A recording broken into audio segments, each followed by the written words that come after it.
হাদিসের মধ্যে আছে মুসা নবীর মতো নবী আল্লাহর কাছে হাসরের ময়দানের ব্যাপারে বলছে, আল্লাহ হাসরের মাঠে লা আসআলুকা আল-ইয়াওমা উম্মি ওয়ালা উখতি, আমি আমার মাকে চাই না, আমি আমার বোনকে চাই না, বাল আসআলুকা আল-ইয়াওমা নাফসি, আমি মুসা কেবল আমাকে বাঁচাইতে চাই, আমাকে বাঁচাইতে চাই। আল্লাহ আমাকে বাঁচান, হাসরের মাঠ আমার বড় ভয় হয়, হাসরের মাঠ আমার বড় ভয় হয়। আল্লাহর নবী সাল্লাল্লাহু আলাইহি সাল্লাম বলেন, ইয়াকুব নবী নিজের চোখে দেখবে ইউসুফ নবী ওনার ছেলে দাঁড়াইয়া আছে সামনে, এটা সেই ইউসুফ যার জন্য দুনিয়ায় কানতে কানতে চোখ সাদা বানায় লাইছে। সেদিন হাসরের ময়দানে নবী বলেন, একবারের জন্য ইয়াকুব নবী বলবে না যে আল্লাহ আমার ছেলেটার কি হবে, ইয়াকুব নবী বলবে, ইয়া রাব্বি নাফসি নাফসি, আল্লাহ আমাকে বাঁচান, আমাকে বাঁচান। ওরটা ও বুঝবে, আমারটা আমি বুঝতেছি। এটারে হাসরের মাঠ বলে। বাঁচান এই মুসলমান, আল্লাহর নবী সাল্লাল্লাহু আলাইহি ওয়াসাল্লাম হাসরের ময়দানের ব্যাপারে এতটা নবীজি নিজেও চিন্তা করতেন। আপনারা সবাই শুনছেন, জানেন, 5 ওয়াক্ত নামাজের পরে উলামায়ে কেরাম থেকে জিজ্ঞেস করে দেখেন, 5 ওয়াক্ত নামাজের পরে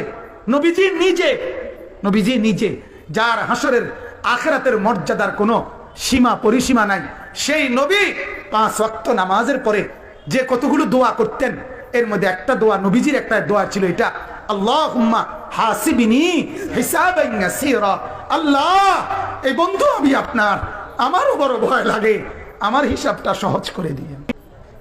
নবীজি বলছেন এই কথা।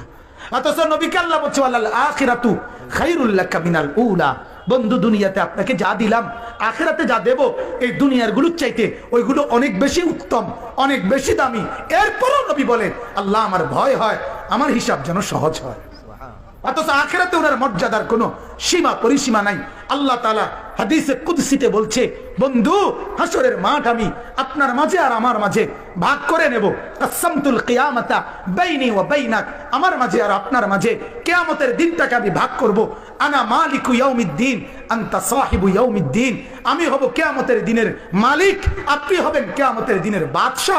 আপনি বলবেন আমি শুনবো, আপনি সুপারিশ করবেন আমি গ্রহণ করব, আপনি চাইবেন আমি দিতে থাকব, আপনার হাতে আমার ইজ্জতের পতাকা দেব, আপনার জন্য আমার আরশের নিচে মাকামে মাহমুদের আলাদা জায়গা দেব, আপনার জন্য জান্নাতের দরজা প্রথম খোলার উদ্বোধনের অধিকার আপনাকে দেব। এত মর্যাদার পরেও নবী বলতেন, আল্লাহ তবুও ভয় হয়, হিসাবটা সহজ করে। আপনি কেডা, আমি কে? বলেন এই মুসলমান, বলেন সেজদা নাই ঘরের মধ্যে গত 1 বছর 2 বছর আপনার উপযুক্ত ছেলেটা কোনো দিন ফজরের নামাজ পড়ে না, মেয়েটা ফজরের নামাজ পড়ে না, বিবি পর্দা করে না, মেয়ে পর্দা করে না, ঘরের মধ্যে আজ 20 বছর টানা রঙিন টেলিভিশন চলে, নর্তকী নাচে গায় ফুর্তি করে, গানের আওয়াজে বাদ্যে পুরা ঘর জমজমাট, এত নাফরমানির অবস্থায় এই হালাত নিয়ে কবরে গিয়া সুপারিশ কেমনে মিলবে দোস্ত? আখিরাতে নবীজির সামনে দাঁড়াবেন কিভাবে? আল্লাহর নবী তো বলবে, উম্মত এভাবে বেজ্জতি করলি কেন? 23 বছরে তোর আমার তায়েফের রক্তের কথা মনে নাই, আমার দামদান শহীদের কথা মনে নাই, আমি 14 দিন পেটে পাথর বাঁধছিলাম ক্ষুধার কষ্টে, একথা কি মনে নাই? আমি 3 মাস চুলায় আগুন জ্বলে নাই, একথা কি উম্মত মনে নাই? আমার এত কষ্ট এত মেহনতকে এইভাবে নাফরমানি করে আমাকে তুচ্ছ তাচ্ছিল্য করলি, আমার দিনকে অপমানিত করলি, আজ কেন বলবো, আজ কিভাবে বলবো আমি মাওলার কাছে? বল উম্মত। কোরআনুল কারীমের সূরা নিসার মধ্যে আছে, ওয়াজিনা বিকা আলা হাউলাই শাহীদা, আল্লাহ নবীকে বলছে, বন্ধু হাসরের দিন আমি আপনার হাতে আপনার উম্মতের আমলনামা তুলে দেব, আপনি পড়বেন, আপনি শোনাবেন, আপনি হিসাব করবেন, আপনি বলবেন, এরপরে আমি ফয়সালা দেব, আপনি সায়া কইবেন। তাফসীরে আল্লাহর কসম এই কথা স্পষ্ট আছে। হযরত আব্দুল্লাহ ইবনে মাসউদ বলে, যেদিন নবীর সামনে এই আয়াত, এই ওয়াজিনা বিকা আলা হাউলাই শাহীদা সূরা নিসার এই আয়াত যেদিন পড়লাম, সেদিন হযরত আব্দুল্লাহ বলে, নবীজি অজরে চোখের পানি ফেলে কাঁদছে আর একথা বলছে, উম্মত যদি পৃষ্ঠার পর পৃষ্ঠা গুনাহ আর নাফরমানি দেখি, আমি মাওলার সামনে পড়বো কেমনে, শোনাবো কেমনে, আল্লাহর কাছে বলবো কেমনে?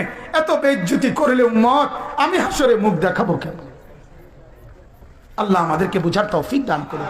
রাসূলুল্লাহ সাল্লাল্লাহু আলাইহি ওয়াসাল্লামকে ভালোবাসবো, মহব্বত করবো তো ইনশাআল্লাহ, শুধুমাত্র মুখে মুখে তো ইনশাআল্লাহ। কয়ভাবে? কয়ভাবে? আবার বলেন, আবার বলেন। আল্লাহ তাআলা আমাদেরকে তৌফিক দান করুক।